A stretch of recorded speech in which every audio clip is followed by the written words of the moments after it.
20 bob. To'plam besqandan keyin Pavlus etqachilarni chaqirib, ularni rag'batlantirdi va ular bilan xo'shlashib, Makedoniya o'lkasiga ketdi.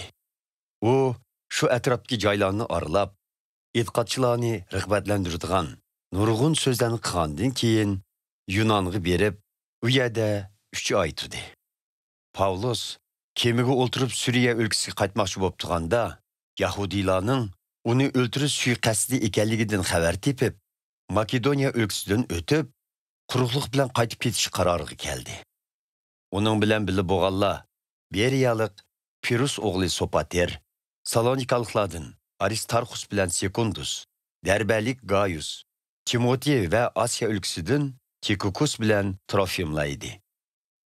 Ular boshda Troas shahriga kemi bilan berib, bizning yetib berishimizni kutib turdi. Petrnan heytidan keyin biz Filipi shahridan kemiga o'tirib, 5 kundan keyin Troasga kelib, ular bilan uchrashdik va u yerda bir hafta turdik. Yakshanba kuni biz nonni bo'lishib, Hazrati Aysoni xotirlash uchun bir yerga jam bo'ldik. Pavlus etib ketmoqchi bo'lg'ashqa, ko'pchilikka tun yerimigacha ta'lim berdi. Biz jam bo'lgan yuqori qavatdagi hujrada nurg'un moy chiroqlar yenib turardi. Eftikus ismli bir yigit derazada o'tirgan edi. Pavlusning so'zi davomlashgan siri moy chiroqning isi hujrani qoplab, elqi yigitni mugdab bosdi. Keyin u qattiq uyquga ketib, 3-qavatdan yerga yiqilib tushdi. Ko'pchilik uni yerdan ko'tarib qarasa, u o'lib bo'pti ekan. Pavlus pastga tushib, o'zini uning ustiga etib, quchoqlab turib, "O'tiqmanglar, u tirik", dedi. Keyin ustingi qavatga chiqib, Hazrati Aysoni xotirlash uchun nonni bo'lishib yeb, ibodat qildik. Pavlus tong otguncha so'zni davomlashtirgandan keyin biz bu yerdan yo'lga chiqdik. Troasdagi itqachilar bo'lsa, elqi yigitni uyiga hayot opirib qo'ydi. Ko'pchilik bu vaqadan cho'nqur tasalli topdi. Pavlus Troas shahridan Asos shahriga piyoda bormoqchi bo'ldi. Shunga u bizning kemi bilan oldin yurib, u shaharga uningdan burun yetib berib, u yerda bizning uning bilan uchishimizni o'rinlashtirgan edi. Keyin Asosda uchrashdik va kemiga tushib, Midili shahriga keldik. Ondan yana yo'lga chiqib, Atsi, Xiyos orolining yeniga keldik. 3-kuni Efesdan o'tib, Samos oroliga keldik va uning Atsi kemi bilan Milet shahriga bordik. Asiya o'lkasida ko'p vaqtni o'tkazmaslik uchun Pavlus Efes to'xtamasligini qaror qilgan edi. U Yahudiylarning o'rmi heytini mumkin qadar Yerusalimda o'tkazish uchun aldiraytdi. Pavlus Milet shahridan Efesga odam avatib, etqachilar jamoatchiligi yetakchilarini chaqirdi. Ular kelgandan keyin Pavlus ularga mundaq dedi: "Men Asiya o'lkasiga oyoq bosgan birinchi kundan tortib, sizlar bilan qanday o'tganligim har biringlarga ma'lum. Yahudiylarning suiqasdi tufaylidan tatgan azoblar ichida ko'zimdan yosh uzilmagan holda kamtarlik bilan Rabbimiz Aysoning xizmatida bo'ldim. Mayli, ommaviy so'rinlarda bo'lsin yoki o'ylaringlarda bo'lsin, sizlarga ta'limlagan vaqtlarimda sizlarga foydali bo'lgan narsalarni aytmay qo'ymadim.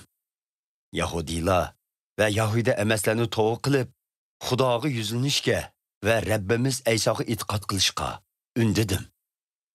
Hozir muqaddas ruhning amriga asosan Yerusalimga ketyapman.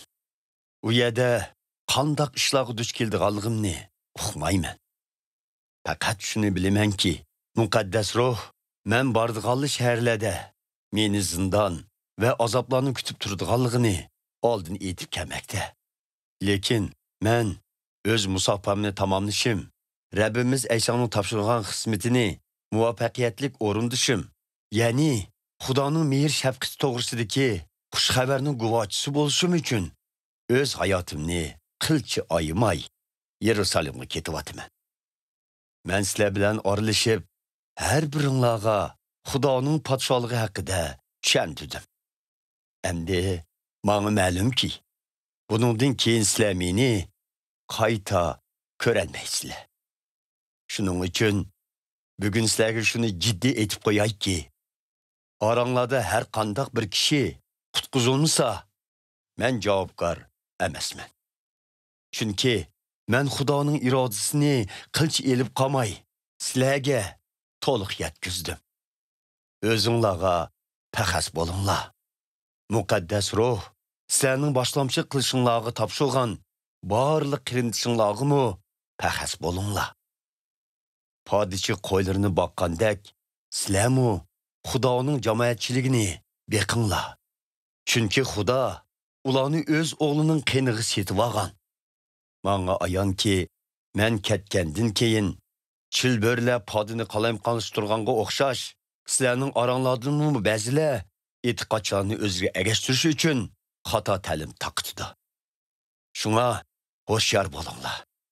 Mening 3 yil kech kunduz demay, sizlarga yosh oqqizib, nasihat berganligimni esinglarda tutinglar.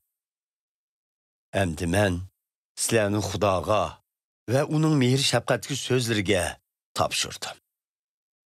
Bu so'zlar orqali Xudo e'tiqodinglarni kuchaytirdi va o'zining muqaddas xalqiga otgan mirosdan sizlarni bahramand qildi.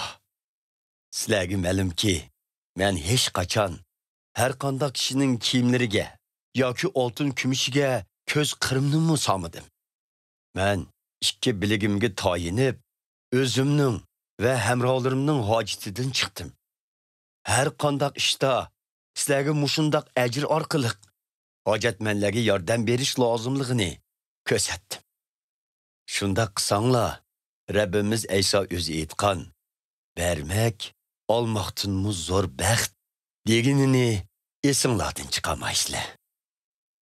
Pavlus bu so'zlarni qilib bo'lgandan keyin hammaylar bilan birlikda tizilib o'ltirib duo qildi. Ko'pchilik ko'z yoshi qilishib, uning bilan quchoqlashib, so'yishib, xo'shlashdi.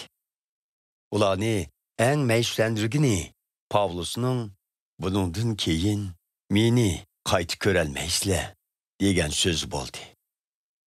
Keyin ular uni kemiga chiqarib, uzitib qo'ydi.